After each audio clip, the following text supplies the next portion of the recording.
میں جواب دو.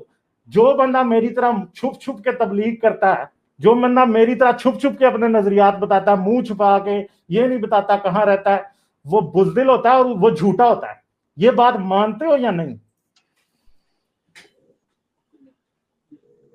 مانتے ہو یا نہیں؟ مانتے ہو یا نہیں مانتے؟ بالکل یہ بات چلیں ٹھیک ہے, حقیقت ہے. تو اب ذرا میری بات ذرا میرے بھائی ذرا غور سے سننا, میری بات اب ذرا غور سے سننا. حاجی بھائی میں آپ سے 2-4 سوال کرتا ہوں, ٹھیک ہے؟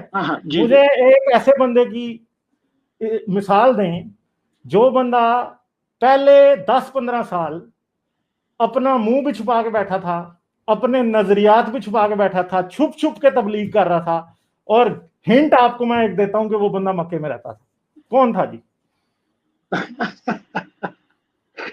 سب کو پتا ہونا چاہیے. ہاں سب کو پتا گلزار بھائی آپ کو پتا ہے اس کا نام؟ آپ کو پتا ہے اس بندے کا نام؟ گلزار بھائی